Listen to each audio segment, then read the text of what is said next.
The early morning sun streamed through the windows of a modest but well-kept home in Lagos, Nigeria. Tommy bustled around the kitchen, preparing breakfast for her family.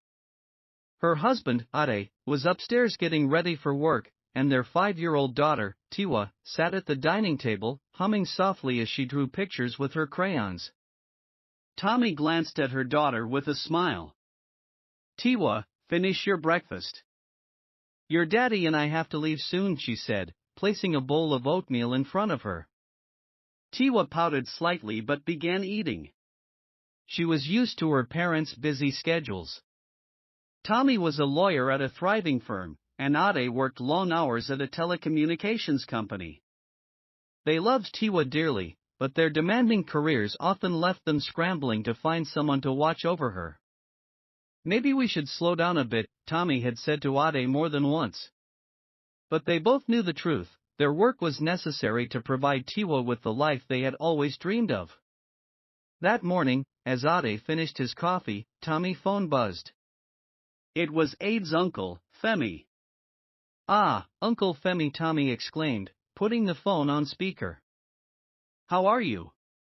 "Very well, Sister Tommy," Femi replied cheerfully. "I just wanted to check in and see how you are all doing." Femi had always been a part of their lives. In his late 40s, he was the eldest in Ade extended family and was considered a pillar of support. Though he struggled financially, Femi was known for his warmth and willingness to help whenever needed. "You called at the perfect time," Ade said.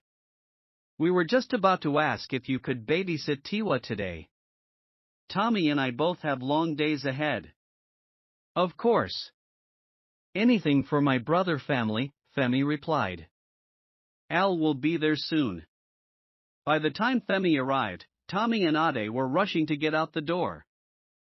Femi greeted them with his usual charm, scooping Tiwa up into his arms. "Ah, my favorite girl. How are you, Tiwa?" Tiwa giggled, wrapping her arms around his neck. "I'm fine, Uncle Femi." "No problem, Sister Tommy. Go and do your work. I will take good care of her." As they drove away, Ade turned to his wife. "See? We are lucky to have family like Femi." Tommy nodded, though a small voice in the back of her mind whispered that she shouldn't always rely on others. But she brushed the thought aside. Femi was family, after all. It was an hour later when Tommy realized she had forgotten her lunch on the kitchen counter. Sighing, she turned to Ade. "Al will just swing by the house and grab it. It won't take long." When Tommy arrived home, she was surprised by the silence. Normally, Tiwa laughter or chatter would fill the air, especially when she was with Femi. "Tiwa? Uncle Femi?" she called out as she stepped inside. No answer. Her heart began to race. She walked toward the living room, her heels clicking against the tiled floor. As she approached, she heard a faint rustling sound. Pushing the door open, she froze. There, on the couch, was Femi. His face was twisted in concentration, and Tiwa sat on his lap, her face pale and eyes wide with fear. His hands were in places they should never have been. Tommy's mind went blank. She felt as though the world had stopped spinning. For a moment, she couldn't move, couldn't breathe. But then, like a dam breaking, rage and horror surged through her. "What are you doing?" she screamed, her voice trembling with fury.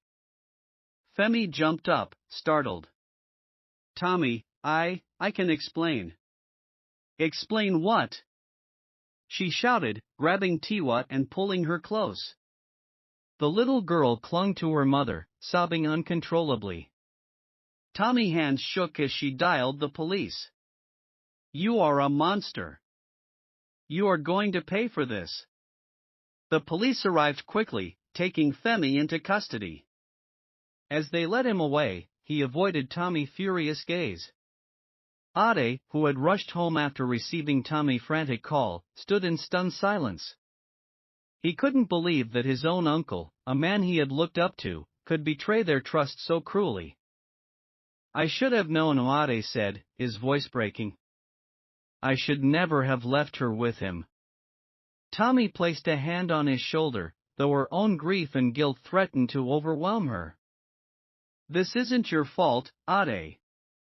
We trusted him because we believed he was family. But now we know better." As the investigation unfolded, the horrifying truth behind Femi's actions came to light. Struggling with financial problems, Femi had sought help from a Babalawo traditional priest known for his supposed ability to grant wealth and power. The Babalawo had told Femi that in order to achieve riches, he needed to perform a vile ritual involving a 5-year-old female child. Blinded by his desperation for wealth, Femi had agreed. When confronted with the evidence, Femi confessed. "I didn't want to do it," he claimed. But the Babalawo said it was the only way. Tommy and Ade were sickened. How could someone they trusted so deeply value money over the innocence of a child? The betrayal cut deep, leaving wounds that would take years to heal. Femi's trial was a painful ordeal for the family. Tiwa's testimony, though given through a child psychologist, was heartbreaking. The once vibrant little girl had become withdrawn and fearful, a shadow of her former self. The court found Femi guilty of child molestation, sexual assault, and conspiracy to commit ritual abuse. He was sentenced to life in prison without the possibility of parole. The Babalawo, too, was arrested and received a 20-year sentence for inciting criminal acts. After the incident, Tommy and Ade focused on helping Tiwa heal. They enrolled her in therapy and spent as much time with her as possible, determined to rebuild her sense of safety and trust. They also became vocal advocates for child safety, sharing their story to warn other parents about the dangers of misplaced trust. "We never thought something like this could happen in our own family," Tommy would say. "But it did. And we want to make sure no other child suffers like Tiwa did." Though the scars of that day would never fully fade, the family slowly began to heal. Tiwa, with the love and support of her parents, regained her confidence and joy. Tommy and Ade, though more vigilant than ever, found solace in knowing they had done everything they could to protect their daughter. The incident served as a powerful reminder that trust must be earned, not given blindly even to family. And for Tommy and Ade, it was a lesson they would carry with them for the rest of their lives.